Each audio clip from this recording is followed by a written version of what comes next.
Hey guys, this is John, and I'm playing Kochemer in a 15 plus 2 game on leechess.org. We got paired a little while ago in 15 minute, but he wasn't there, but this time it looks like he is. So Kochemer opens with d4, and I think I'll play d5. We've played a lot in bullet. I don't think we've played any other time control than 1 minute, though. So he's playing the Queen's Gambit. I'll stick to my usual Slav, semi-Slav complex. I'm not quite sure which line I'm going to play. That remains to be determined. So let's just play knight f6, and we'll make that call after he inevitably plays knight c3. I know Kochemer's repertoire pretty well. Yeah, let's play a semi-Slav this time around. I played d takes c4 quite a bit against him, so let's mix it up. It's Sunday night, about 11 o'clock p.m. Really rainy here. Good night to stay in and play some chess. I'm feeling a bit tired today. So when you're a little fatigued, I think you have to be extra cautious about your time management because you don't want to fall too far behind on the clock, get dozy, and just lose your edge. So he plays bishop g5. Let's play the Cambridge Springs knight bd7. I've also played d takes c4 and h6 in that position. It's nice to have all three of those moves at your disposal. With knight bd7, you're trying to pop the queen out to a5, often in conjunction with bishop b4 or knight e4 even, if allowed.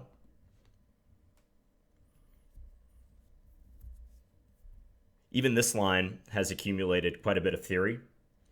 D takes c4, the Botvinnik variation, and h6 also have a ton of theory in their own right, and those two lines can get pretty sharp.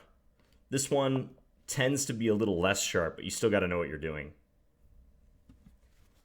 So at this juncture, white usually plays either c takes d5 or knight d2. And I must confess that I've faced c takes d5 much more than knight d2. If he plays knight d2, I might be freestyling it pretty early.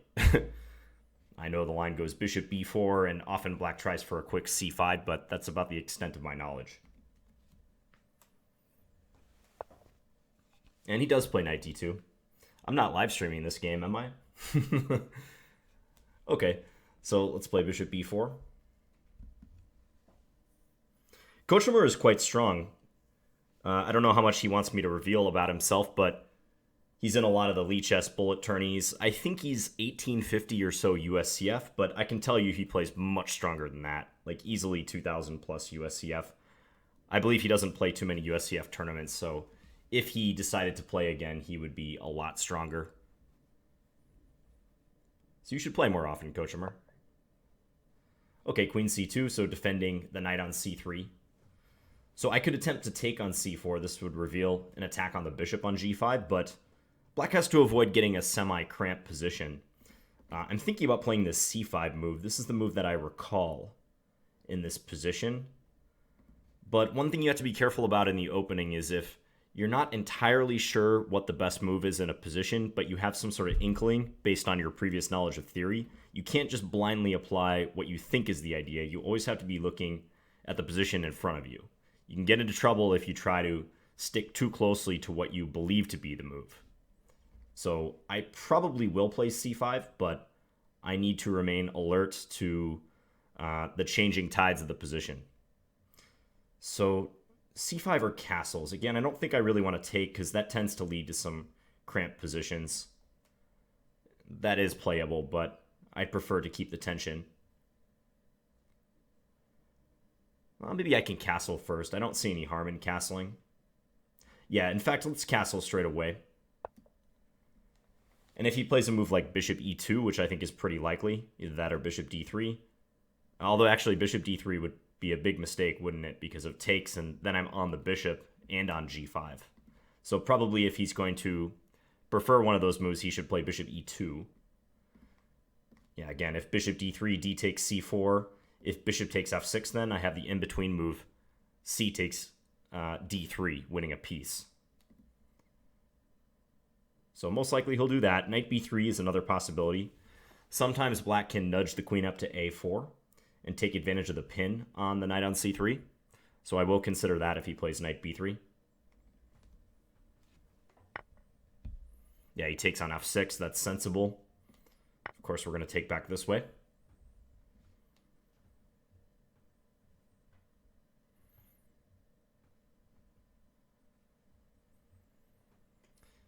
And now would be the time to move the light square bishop out. He could use d3 if he wants now. No fear of d takes c4.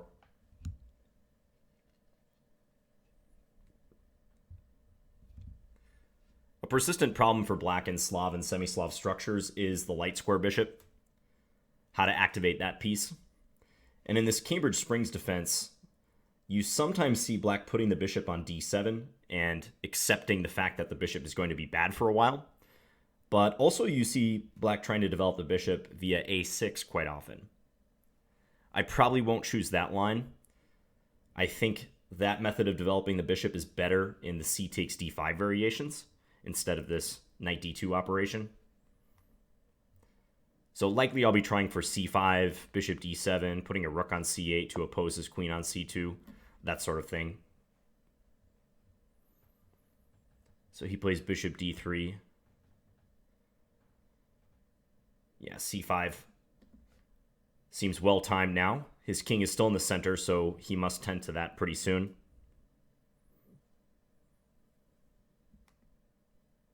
So if c5, he could take on c5. I would likely just take with the queen in that case. Or maybe even take c4. c5, d takes c5, d takes c4. I could throw that move in and then take with the queen on c5 on the next move. Yeah, I'm going to play this without too much thought. Give him something to think about. I am up a minute on the clock, and if I can encourage him to spend a little more time, that would be nice.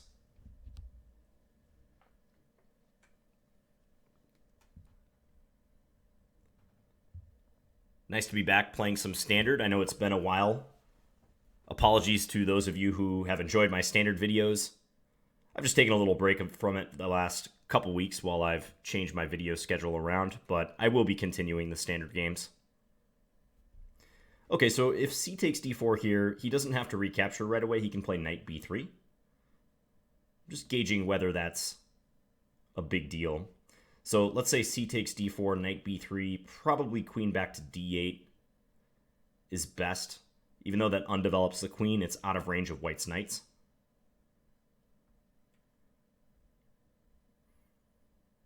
Yeah, I don't think his knight will be particularly well placed on b3 there, so I am certainly leaning towards this. I seem to remember some line, c takes d4, e takes d4, d takes c4, knight takes c4, and then queen back to d8. But it's a little hazy. I don't know for certain if that's the line I'm thinking of. But trading my wing pawn for his center pawn looks like a good overall goal, so I am going to do that.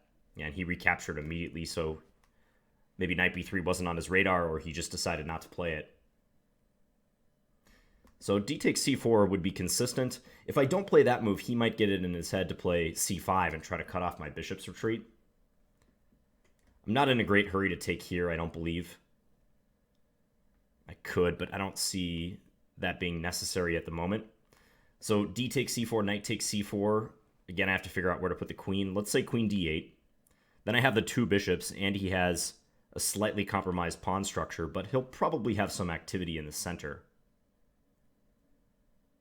I still like that line, though. I feel like I should go for that.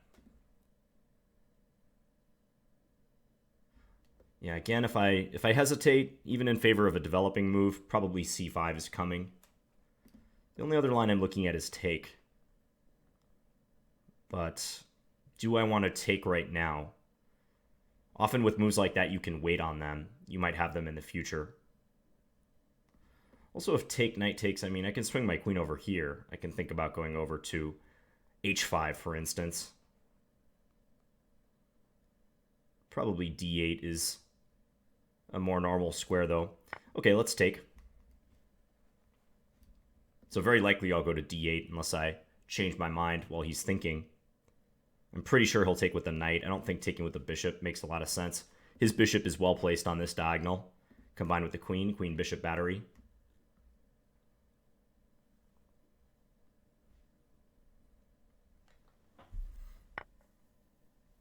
Does take with the knight.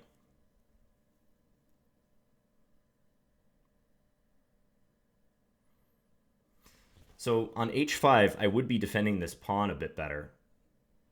That is one nice thing about that. But I feel like my queen could be helpful with controlling his play in the center especially. It's kind of annoying that he might have to take a timeout to defend this pawn, for instance. So I will play queen d8, even though it does undevelop the queen and potentially disrupt the coordination of my rooks in a couple more moves when I'm striving to get those into the game. But I'm satisfied with this position thus far. And I'm curious how he'll play it. Rook a d1 looks like a logical course of action. Then I'm unable to play queen takes d4 due to bishop takes h7 check. So, yeah, I think that move makes good sense by him. I'm thinking about taking here now. I wonder if my bishop is going to achieve much more than it's doing. This might be a good time to capture. Otherwise, knight e4 could happen, and he could trade off this knight. I'd have to tend to h7. My bishop seems to be floating out on b4. Unless I'm going to bring it back to e7 and try to preserve it, it doesn't have much value to me anymore. The max value it could have is perhaps just a trade for that piece. So maybe we do that now. Take, pawn takes, bishop d7. Something simple like that. Yeah, and then try to fire away against c3. I think I'm going to pursue that course of action. It's pretty simple, just swapping a minor piece. But I won't have to calculate whether it's dangerous to allow his knight to e4. Also, it cuts down on any possibility he'll play d5, which is always a breakthrough you must look at when your opponent has an IQP, an isolated queen's pawn. With that rook behind the pawn, a goal for him would be to push it and try to clear lines. So now I've removed one of his attackers on the d5 square. b6 is another move I'm looking at right here to put the bishop on b7. But bishop d7 was my first instinct. Yeah, let's do that. Knight d6 does not bother me. I could just play queen c7 in reply. Even a move like bishop a4 is possible there. His knight's not supported on d6. He could jump the knight to e5, but if he does that, then rook c8 is coming, and I'll be attacking that c3 pawn. So I hope to be able to shift gears and hit this backward pawn now. This is a hanging pawn structure, they call it. Not because the pawns are undefended, but that's just the name of the pawn structure. Two pawns side by side with no pawns on the outside that can support those two pawns. And hanging pawns can either be strong or weak. It really depends how they're utilized. And here I'm hoping to prove that they're a weakness.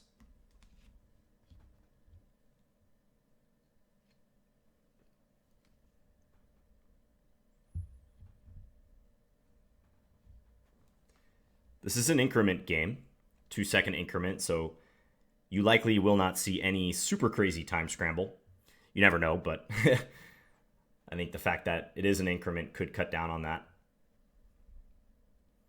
All right, so rook c8 looks normal here. Maybe he'll continue with this move. It's pretty likely. I might have to play h6 at some stage just to make sure that this knight has mobility. Yeah, not too many other moves to consider yet, I don't believe. I could think about something like b5, but that seems radical right now. Maybe queen c7. Queen c7 is flexible. Or just h6 right away. Perhaps h6 immediately is the best of all.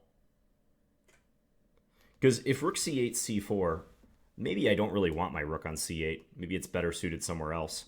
So if h6, I can get ready to play queen a5, is my thought here. I probably don't want to play g6 because of future sacrificial possibilities on that square. Feels like h6 is going to be the safer move. So let's do it immediately. He's got a bit of a time edge on me now, but the position has stabilized somewhat.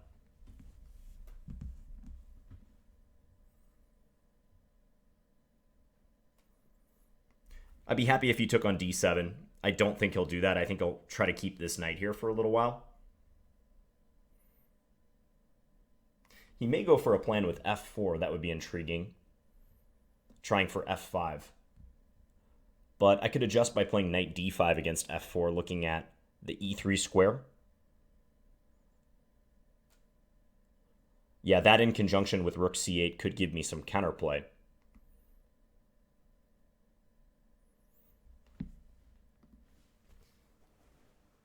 So it looks like White's at a bit of a crossroads now as to how he wants to proceed.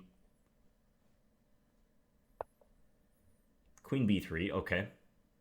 Kind of a non-committal move. Sensible, I would say.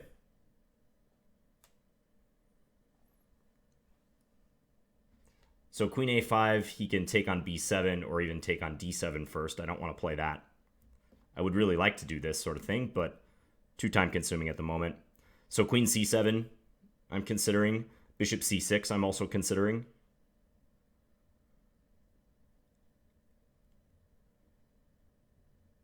Rook c8. Rook c8 he can take there, though. So probably nothing doing in that regard. Let's play queen c7. So eyeing the c3 pawn, connecting the rooks. If f4, I can still react with knight d5, threatening knight e3, possibly threatening c3 in some cases.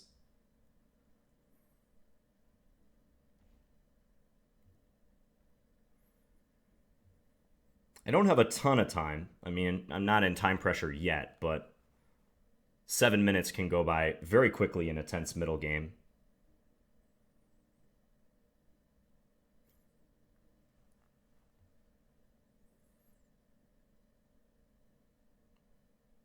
Somehow I feel with his queen on b3, he's maybe not thrilled to play c4. But if I play rook c8, he may still be compelled to play that move. He's shifting targets a bit. So rook over. b6 is a move I've been holding off on playing, but I might not be able to hold off on it any longer. Yeah, let's play that. I don't want to assign a rook to b8 to defend the pawn. Bishop c6 wasn't looking appetizing, so we'll play b6. I have a feeling he's going to bring this rook over to c1, which makes me feel somewhat good because then f4 will no longer be backed up by a heavy piece. If I can get him to switch over to defense a little bit, then I feel not in control necessarily, but I feel like he was passing up other potentially good plans, like that f4, f5 idea.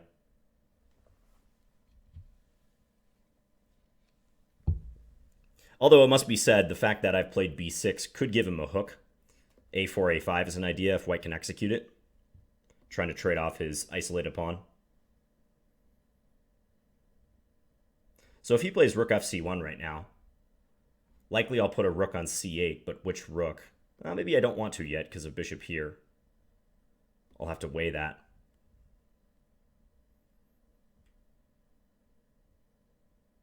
Yeah, it might be premature. Maybe I got to look at moves like knight d5, although he has bishop e4 against that.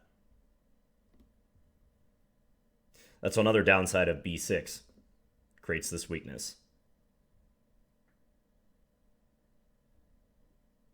Maybe my plan should be rook fd8 and then bishop e8. Just drop the bishop back so my rook is staring at that d-pawn. Looks a little passive, but then again, White isn't breaking through at the moment.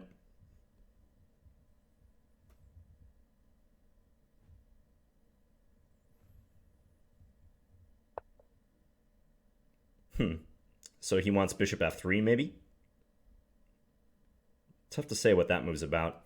It also invites this, which would threaten not only c3, but mainly knight d2. Not so much c3, I guess, because I have to tend to my bishop. So if here, knight takes d7, queen takes, I still have all those threats.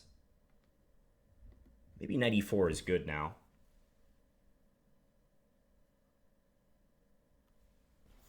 Knight e4, what if queen c2? Can I just snatch that? I believe I can.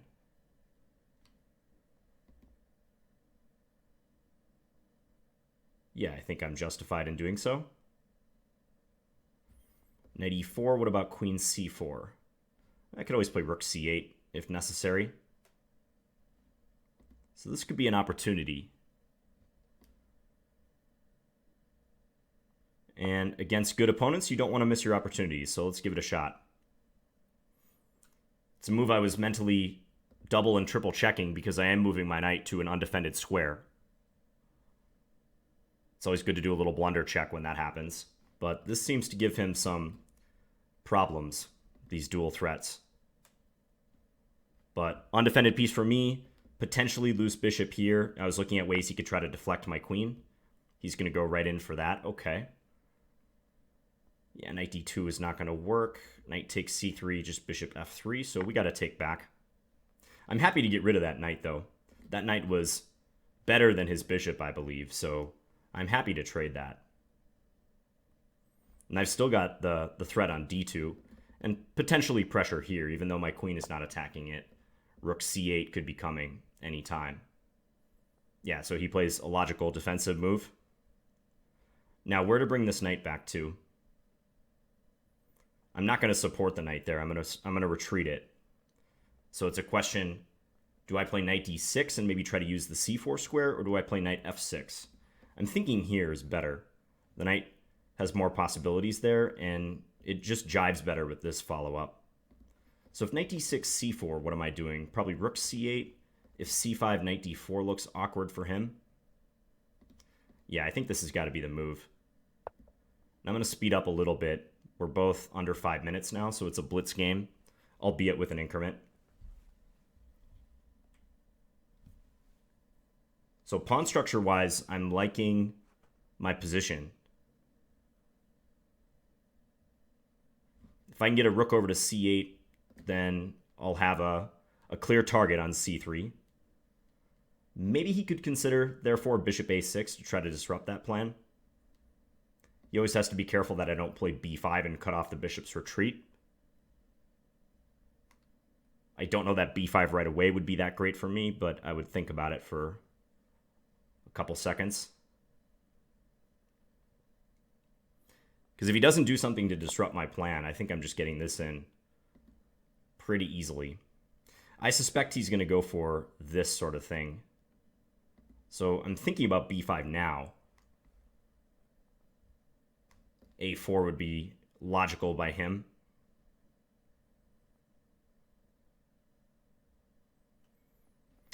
b5, a4, take, c4, something like that could be played. Then it's a question, does he have enough compensation?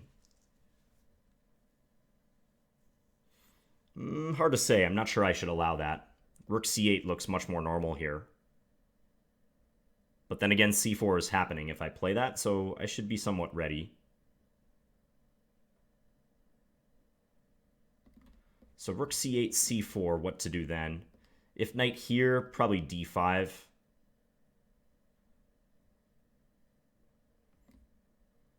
If I take bishop g4 is annoying in that case.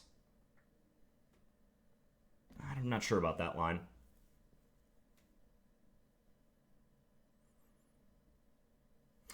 Yeah, he's going to play to open the position. That's what I'm contemplating right now. What about b5, a4, and then just a6? Just defending like that. Maybe that's the way to go.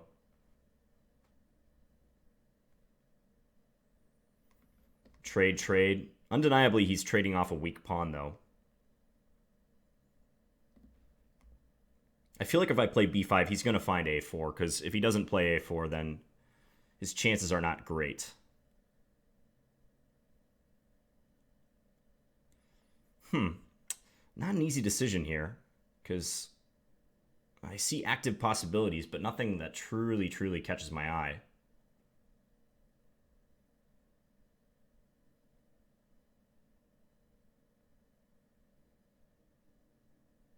I'm going to play this move. I'm going to let him go ahead with c4 if he wants.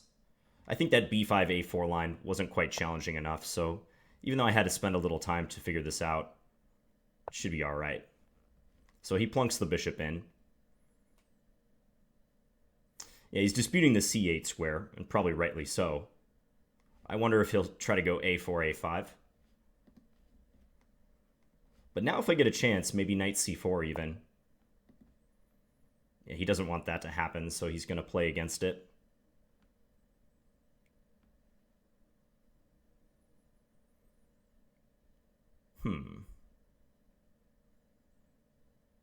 b5 doesn't work. Queen c6 could be played. He's going to put a rook on c1, though. Ah, but then b5 could be troublesome. Okay, let's play... Let's do that. Let's see how he reacts. So if that rook goes to c1, then b5 looks awkward for him. I'll be hitting his bishop immediately. If this rook goes here, then I could always play knight to c4 and try to play for a bit better of an endgame.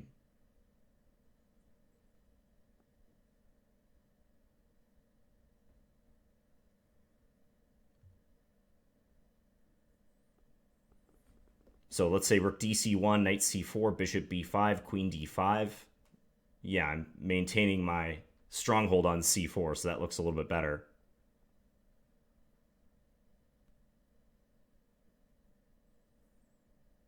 Definitely some maneuvering going on here.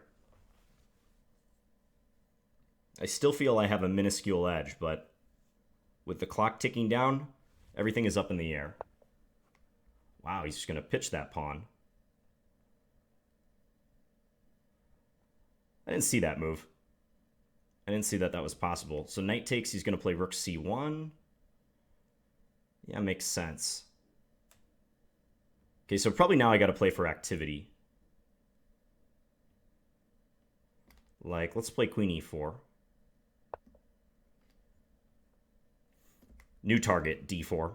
So if I took, I was going to get pinned with rook c1, and b5 wasn't working, and I couldn't put a rook here. So got to switch targets now.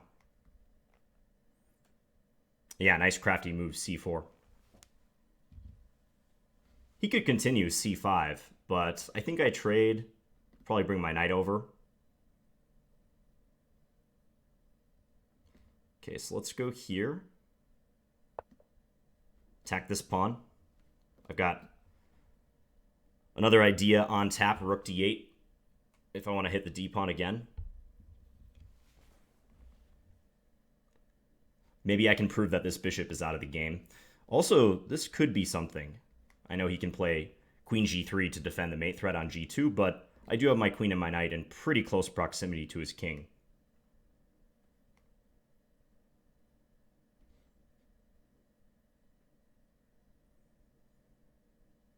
This is the issue with the hanging pawns. They can be delicate to defend.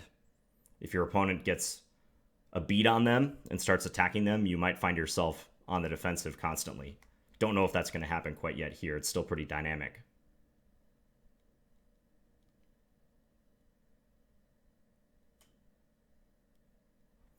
You could play queen c2 looking for a trade, but I think after the swap and the rook comes to d8, I'm going to have pressure here and here for sure. Looks good.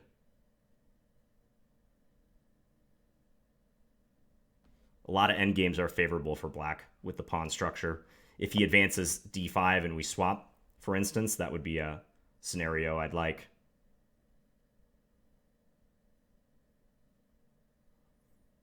Yeah, he says that the endgames are okay by him. So I could keep some tension, or I could just trade and play rook d8. But he's going to play rook d1 and defend. Then I have rook d7, though. I think I'm going to go for that line. So just this variation. Rook d7, d5. Yeah, we're almost winning something by force there. If we can force him to advance.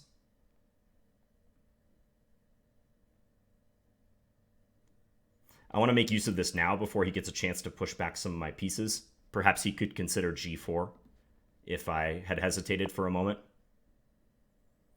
e5 is tempting here to try to put the knight on d4, but I think taking is much simpler and probably just better.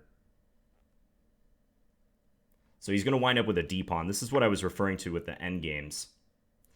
Does this win a pawn? Probably not. Probably it does not.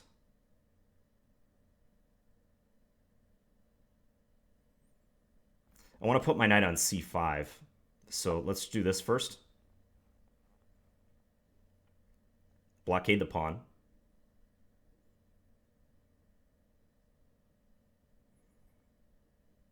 I may look to put one of these, my rook on one of these squares, c7 or e7. Yeah, he's playing against that. So let's go here. This looks like a good file to jump on.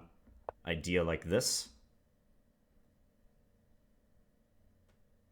He's got to be careful about b5 trap possibilities, but first I should probably play this move.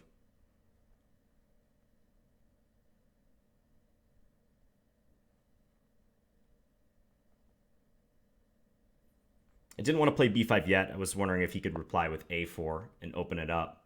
I can't take there because he's gonna... let's see. Yeah, I can play this. If I took, he had bishop h7, so that would have been a blunder.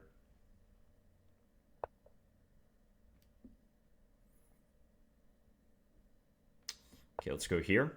Just attack his rook. Now he's got to be careful. If rook here, I have knight b2. And if rook here, I have knight e3. So maybe I pick up a pawn in this transaction. I believe I do. So hit that rook, and now I'm ready for rook takes d5 next.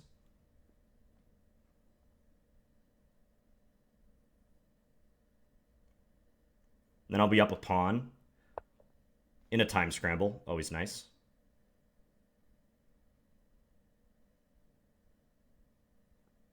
Yeah, I can take this way. If rook e4, I think just knight f5 is all right.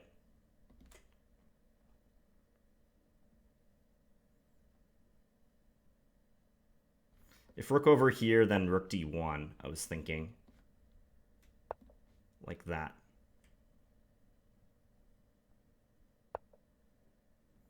Okay, check here. Doesn't quite win a piece. Almost, though. Okay, let's just take. Let's take here. And then we're going to check here. And go attack his bishop next move. Actually, I can play a5, I think. I can afford to do this. 15 seconds left, though. It's not so comfortable, right? Let's do that. Getting ready for f5.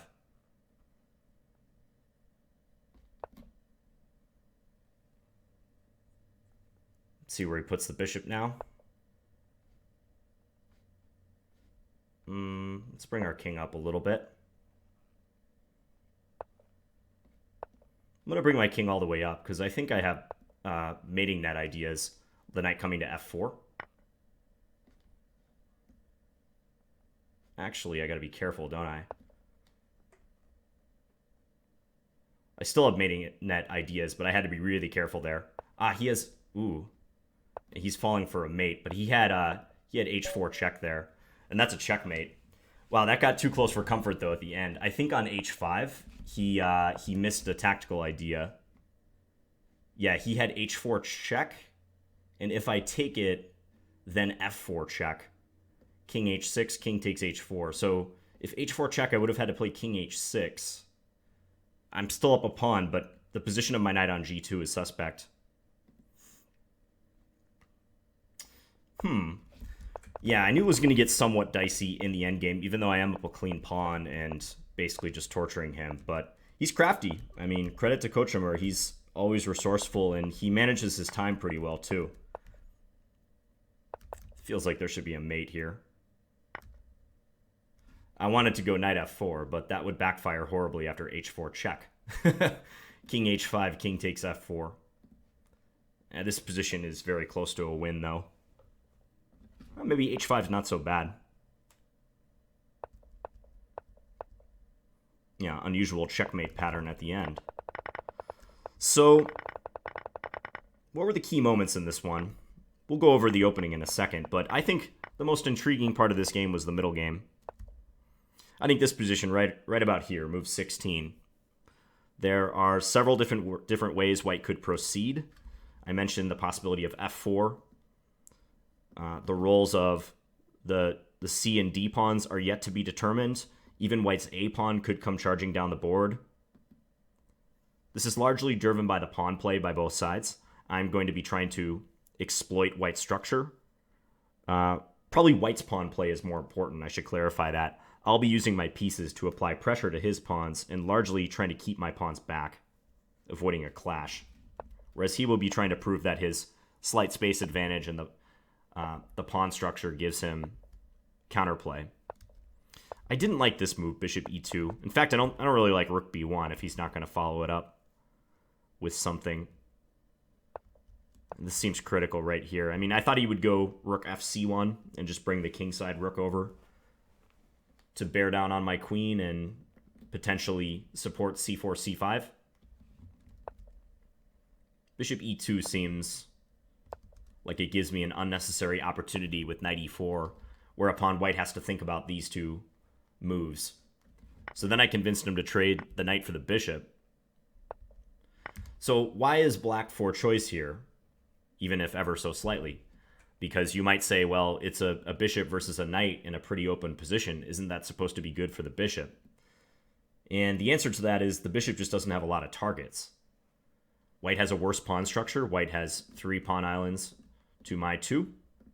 Pawn islands are just groupings of connected pawns. The less pawn islands, the better normally.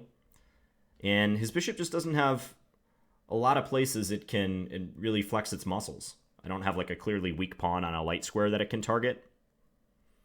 Meanwhile, c3 is an eyesore, and I can attack that in a couple different ways. And even with simplifications, those structural problems ought to persist for white. So that's why black's a bit better. Now, whether I made the most of that advantage is up for debate. I missed this c4 move. That was a good idea by kochemer. If he hadn't played that, then, like, say he had played rook bc1 or rook dc1 here, one of the two rook moves, then I think knight c4 is coming. So just to illustrate that, I can't make moves here, but until I go to the analysis board. But if that happens, knight c4, and he's never advancing his c-pawn, nor is he ever getting my knight off the c4 square. He could trade, but even in that endgame, I would play that for a win. That's just torture for white, having to constantly defend c3, and I might even switch over to attacking the a2 pawn at some stage. But c4 was very good, recognizing that if I take it, he can pin me with a rook coming to c1. It just doesn't work for me tactically. So then I switched to trying to attack d4, queen d5, knight f, or queen e4, knight f5. And even with these simplifications, you can see that black keeps this minuscule pressure. Rook d8 hits the pawn on d4 twice. He has to defend. Here we add a third attacker. He can't stand the pressure anymore. He has to advance it. We take. And no matter how this shakes out, white has a weak d-pawn in the endgame. I'm not sure which way he should take, to be honest. I can understand his desire to keep the rooks on the board, but yeah, I mean, if we trade off all the rooks, for instance, my knight will still come to d6, or I'll just start bringing my king up, and unless he can bring his king to the center very quickly and support the d-pawn, that's just a big target, and black is for sure the one playing for a win there. As played, I went knight d6, and I think he picked up on the fact that I might want to swing my knight into c5. That would be a nice outpost square, so he played f3, but that allowed me to occupy the c-file. Yeah, this was a tactical point. I can't take on d5 due to bishop h7 check. So I played king f8. Now rook takes d5 as a threat. He had to go passive with the bishop, and this is bad for white now, all of a sudden. He had to give up a pawn. Note that if rook d3, that runs into knight b2 with the fork. And I feel like after this, it should be a technical win for black, but again, the time is going to be a huge potential complicating factor. So here I thought about check, king e2, rook takes b1, rook takes e3, trying to play that rook endgame. But if I could avoid the rook endgame where white is down a pawn, I'd like to do that for now because, as you know, rook endgames can be drawish even when you're ahead a pawn. And I knew my knight was causing some damage as is, so I chose to grab the g2 pawn and then saving the a pawn. And it did get a little messy, even though I'm up 2 pawns, as I was describing. Like, did he have any tactical tricks here? Again, h4 could be played, but I take, and this time if f4, I can go king h5, and that's safe. It's a lot to calculate with mere seconds on the clock for both sides, though. So I'll be paying attention to the middle game and the transition into the end game. We'll also have a look at the theory in the opening. I think I played it pretty well in the opening, but not 100% sure. Okay, moment of truth. Let's go to the analysis board. Not a perfect game by any means for both sides. I think you guys can't see the stats, but Kochemer had 3 inaccuracies, 3 mistakes, 1 blunder for a 39 average centipawn loss. I had 2 inaccuracies, 3 mistakes, and 0 blunders for a 19 average centipawn loss. I bet some of that was right towards the end in the time scramble.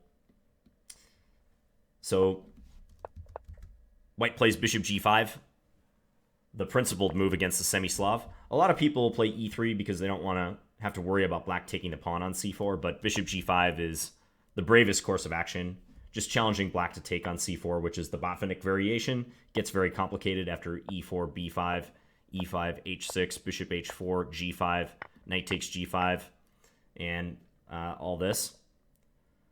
This is a topic for a different video. I've had some games in this line. For instance, my game with Grandmaster Humpy Konaru was very entertaining in this one, if you check my archives. Also, h6 is another possibility, whereupon white can take or pull the bishop back to h4. But I played the Cambridge Springs, knight bd7, and this is black's idea. So queen a5, getting ready for knight e4, pressure on the knight. And I have the most experience with c takes d5, knight takes d5, attacking c3, queen d2, bishop b4, rook c1, this sort of line. And in this line, black is more likely to do this b6, bishop a6 plan that I alluded to. But knight d2, perfectly acceptable move. This is another principal try for an advantage. So I played bishop b4, queen c2. Apparently this is called the Boголюбов variation. Boголюбов. Castles, and he took. So let's open the Lichess Opening Explorer right now and just see. So still following many games, hundreds of games. So castles, white takes on f6. So that's the 4th most popular move. Usually white likes to play bishop e2. Interestingly, 18 games have seen this blunder bishop d3. And here black can reply with d takes c4, and you see the massive score that black has. Honestly, I'd expect it to be even higher than that because black is just winning a piece with the queen coming over and attacking g5. So Kochemer says, by the way, John, first time I logged in Lichess in about 2 weeks or so. In 16 minutes, this is my birthday. Thank you for the present. Good game, Kochemer. Yeah, happy birthday to you. And like I said, I hope you hit the tournament scene hard because you will gain points like crazy if you do. So bishop takes f6. Not a bad move. And that trap I was just demonstrating, by the way, bishop d3, d takes c4 with unstoppable win of a piece here and here, thanks to bishop takes f6 and now the in-between move, capture on d3. Wait, is that right? What is this? Look at this stat. So black has played knight takes f6 in 33 of these games, and c takes d3 in only 3? What? Doesn't c takes d3 just win a piece? Let me make sure I'm not hallucinating here. How is it possible that of the 36 games to reach this position, in 33 of them, black did not exploit the possibility of c takes d3 winning a piece? Is that some sort of mistake? Oh, this might be the... You know what? This is probably the Lichess book. Let me toggle this. Yeah. That's a good example of why you have to look at what database and what set of games you're examining, because in Lichess practice, black just automatically takes on f6. Whereas I bet if we switch this over to the Masters database, so looking at 2 million OTB games from 2,200 plus FIDE rated players, we will see something different. No, maybe not. Black's still playing knight takes f6. That probably means it was reached via a transposition. It can't find the position here, but now all of a sudden it can find it. Okay, that might be a little bit misleading. I'm not sure how this database handles transpositions, but yeah, like this position was reached in 5 games, but it may not have come exactly from that move order. So anyways, the overarching point is don't just believe everything you see in a database. Actually do your independent research, because if the blunder bishop d3 is played there, then quite clearly d takes c4 is winning a piece, and after bishop takes f6, you don't want to do this, after which this eval is fine for white. You want to play this, attacking the queen. And once they respond to that, then you take, and you're ahead a full piece. So if white wants to bring the bishop out, they should play bishop e2, and then if d takes c4, we can take here. This is only a single attack on the bishop. Yeah, and maybe white's a bit better. So this sort of scenario can happen where black has two bishops, but a rather cramped position. And that's what I was trying to avoid in the game by pushing aggressively with c5. So going back to the game continuation, bishop takes f6, knight takes f6, bishop d3, still following plenty of games. I played c5. So here, knight b3, castles are played. If knight b3, I was thinking about that queen a4 move. But, yeah, maybe in view of him being able to castle, whereupon he's threatening my queen, that's not so great. So the engine says just drop the queen back should knight b3 be played. Nevertheless, castles was played. C takes d4. He took. And then I took on c4. Yep, still following 4 games. With some pretty high-rated players, 2500s in the mix. So knight takes c4. And I chose d8. And I was explaining why I chose d8 in the game. I didn't want to come to c7 because I didn't want to be in range of white's knights, especially knight b5. I felt like I was a little exposed. Maybe white could even put a rook there and try to attack the queen. h5 was a possibility.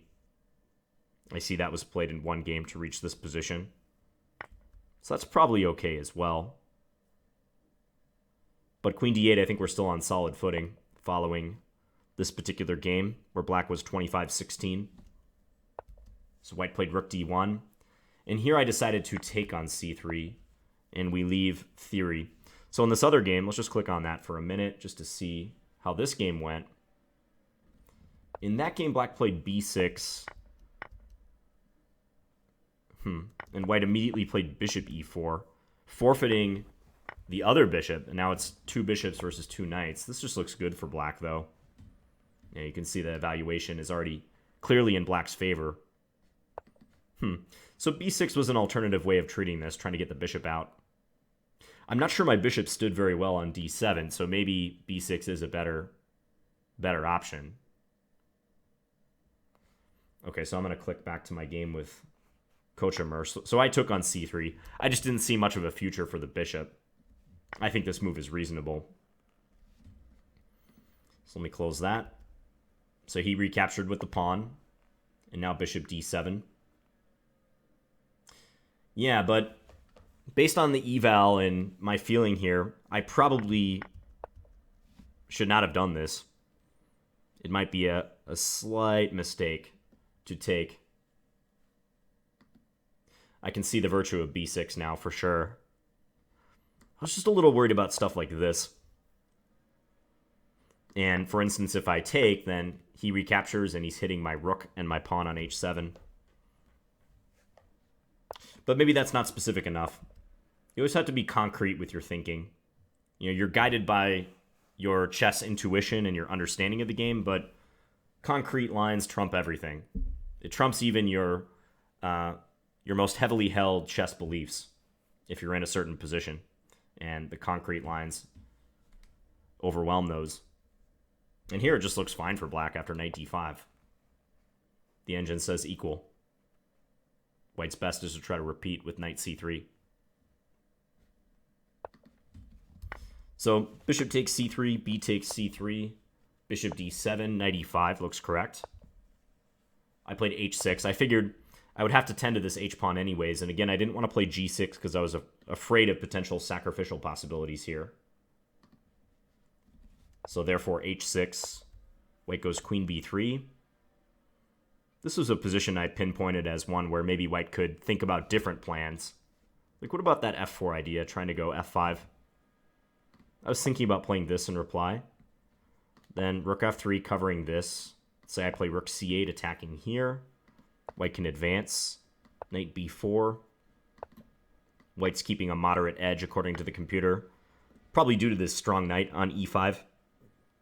That knight is hard to handle. If I want to get rid of it, I have to use my pawn and play f6, but that's a weakening move. Yeah, maybe white can think more creatively at this juncture. So I played queen c7. I was kind of criticizing this whole idea. Rook b1. It just didn't feel best for white. It felt like he was trying to pressure me on a wing where traditionally black doesn't have many problems. I think with this particular pawn structure, white's chances are usually in the center and on the king side. Yeah, here again, the engine is suggesting f4. So when the battle turns towards the queen side, I don't feel that pressured.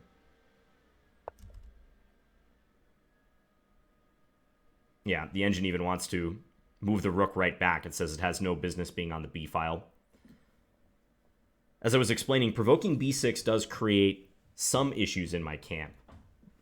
Like the bishop coming into a6, attacking a rook on c8. Also, it might give a hook for white to play a4, a5, and offload their pawn. But still, it's not too late to start thinking about the kingside play, like f4 or swinging the rook over to e1. So here I try to pounce with knight e4. He trades on d7. Maybe necessary, otherwise these two threats are hard to meet. Because if he covers the one threat on d2, I can take here because he doesn't have time to pin me like this. Then knight takes e2 comes with check, with devastation. So knight takes d7, even though white would like to keep that knight. That gets rid of one of the attackers of c3. So now he can cover d2 and attack the knight. Here I had a debate about knight f6 versus knight d6. I played knight d6. They seem pretty close in value. I just thought knight d6 was more flexible. And also I wanted to use that c4 square. Whenever you spot a backward pawn, for instance white's pawn on c3, the square right in front of it tends to be weak. So that's a prime outpost square for my knight. So rook here, I played the rook over. Black's a bit better. Yeah, so this isn't much, but I can work with that. This minus 1/10 of a pawn. Bishop a6, I played rook here. Queen b3. Yeah, and he found a good move, as I was saying, c4. Very heads up. Because if white does something like this, then I could always play knight c4, and I'm feeling good here. I have a blockade of the position. And even in a simplified position like this, don't be fooled by the fact that it's a rook endgame with equal material. This is torture for white. They're going to be constantly tied down to these two pawns. Whereas looking at black's setup, you can't really find a weakness. Let's just play down the computer's top recommended moves. I would actually probably play this move. Yeah, it's pretty miserable. Here, I can, let's say b5. Again, just following the computer. Idea is this. It's unpleasant. I mean, even if he doesn't lose something right away, there's many ways I can strengthen my position. Bring my king up, maybe all the way up here. Start expanding with my majority. Switch off between attacking this and this. White has no counterplay.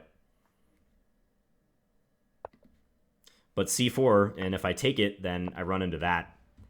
And I can't support my knight any further because b5 just bishop takes b5. So now I had to adjust on the fly. Queen e4. So it makes me think maybe queen c6 was not the best move if c4 can just be played. Although I was able to activate my queen by doing that. So there is a silver lining. The engine likes rook d8 instead, just bringing the rook into the equation.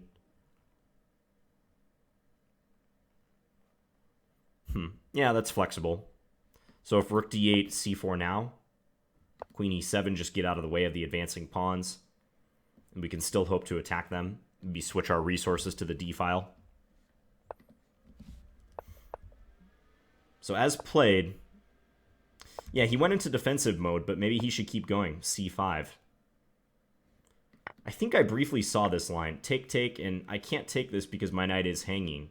So knight here, but he does have bishop d3, perhaps. The engine also just wants to defend the pawn. I guess I was expecting this pawn to be weak if something like this occurs, but the fact that I can't use the c8 square is still annoying, isn't it? So he played rook bc1. And now I got some tempo moves in. Knight f5 hitting the pawn. He goes queen d3 defending, and I just swap down using forcing moves to ensure that he has to remain tied to the pawn, consistently defending it. So here, now the engine just wants to play king f8. What's wrong with this? So d5, take.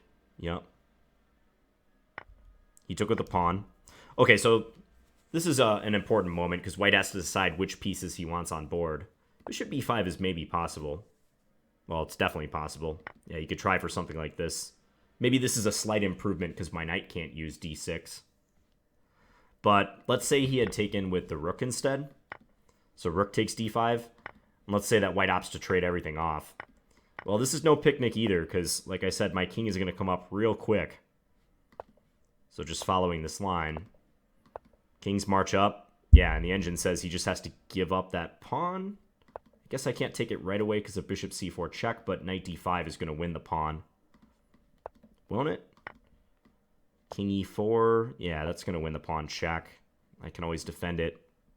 So even with reduced material, that pawn is going to be a liability. And it's firmly blockaded. My knight is always within range of d6, so he's not going anywhere with that. And as usual in the endgame, you want to activate your king if you're able. So we just rush the kings right up to the center.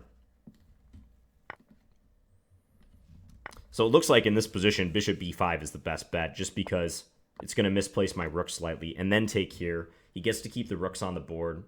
It's still going to be a grind and difficult for white to defend, but it's playable.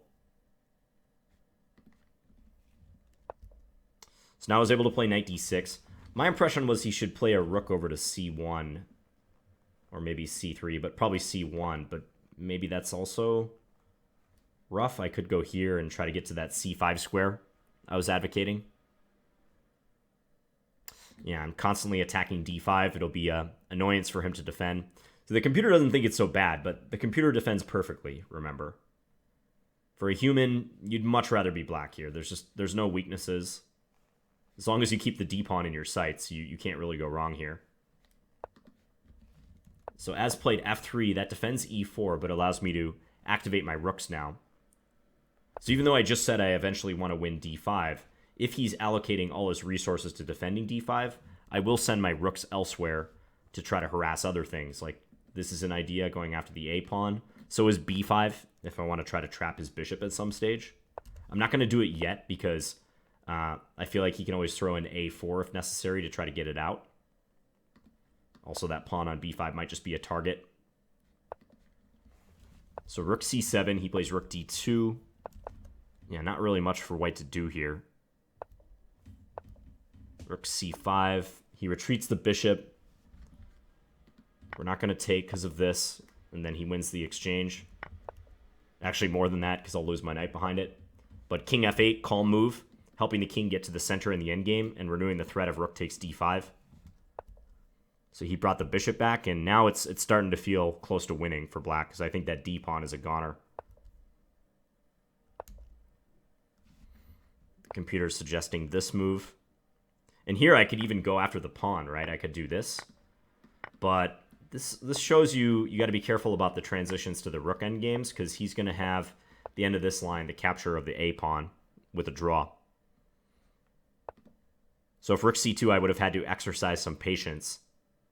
Knight e3, yeah, knight e3 looks good. Allow this trade. Then try to scoop up the pawn, but this pawn, white has some chances of winning it. Yes, Kochemer, I will post it soon. Still analyzing, but almost done. He said to no one in particular. So rook d4. I played knight e3. Knight b2 is also good according to the computer. But this seemed to win the pawn clean, and with my very limited time, I just decided to do that. So if rook takes d5, I can take with a knight, clean pawn, slowly try to use our majority. It definitely felt like I was missing some stuff hereafter, but maybe not. Looks like I played it okay. Knight takes g2, king here, attacking my knight. I come down with check. So now I'm up 2 pawns, A5 is good. So here I'm minus 3.5 or plus 3.5, however you want to look at it. My next move is a mistake. Yeah, you know, I thought about G5 for a second, but I was trying to keep some pawns on light squares so I could attack his bishop. But the engine likes G5 probably with this idea, and Rook G2. I had the slight concern that he would march his king in, but that's probably just nonsense. So I feel okay about the fact that most of my mistakes just occurred in the time scramble right at the end. I mean, up till that point, according to the engine, I played a pretty darn good game. So I can live with that. So G6, white played Rook C4. I went F5, hitting the bishop. We're still in winning territory. Bishop B7 was mildly annoying because he kept avenues open for his rook. I was hoping he'd put his bishop on C6 to block his rook from coming down on the C file, or like retreat the bishop somewhere passive. But no, he stayed active, as he should. Yeah, king G7. I was hoping to bring my king up and help build a mating net, but G5 followed by knight F4 just looks much cleaner. And I can ignore the hanging pawns because of the immediacy of Rook G2 checkmate. So king G7, he gave a check. We're both under 10 seconds at this point. Yep, and there you go, F4. Okay, so that was the time to play it if he was going to play it. F4 check, and if I take, there's H4. Driving my king away, and then he can win the knight. Whereupon, I get a bunch of pawns for it. The game is probably drawish. Yeah, I could eliminate his last pawn, but that would have been a bummer had something like that happened. What if I play, after F4, just king here? Is that too dangerous? Oh, wow, actually lose after Rook D6. That would be especially nasty. And do you guys see the idea? Bishop F3 checkmate is the threat. Oh, that's disgusting. That makes me want to throw up. So yeah, I almost just completely blew it in the time scramble with this whole king G5 idea. So that was not the proper way to support the knight coming to F4 or H4. I shouldn't do it with my king. There's too many pitfalls involving him pushing his F or his H pawns. I should have supported it with the G pawn way back when, with G5. But what can you say? So Rook takes B6. Here I played H5. That, again, gives away all my advantage. Better to play knight H4. And then F4 check, king over. White can still fight. Because after H5, yeah, he walked into checkmate. So had he done this, though, again, if takes, there's H4 followed by winning the knight. What's the issue with king H6? Ah, my knight is just hanging. Yeah, king here, just take. And that's even worse. So some eval swings at the end, but fortunately for me, after Rook B5, I was able to find the checkmate into H4 followed by knight F4. So time scramble at the end aside, this was a good game. I like this one. It was fun to analyze. That's why I spent a little longer than usual analyzing this game. And full credit to you, Kochemer. I think you played well. Good game. I think you maybe could have played the middle game better, but you were having me solve lots of problems, and you were putting me under pressure too, especially in the endgame stages when you were in a tough position down a pawn, rook and knight versus rook and bishop. You caused a few problems there. Anyways, I hope you guys enjoyed this video, and I'll be back again soon with another one. Talk to you guys later. Bye.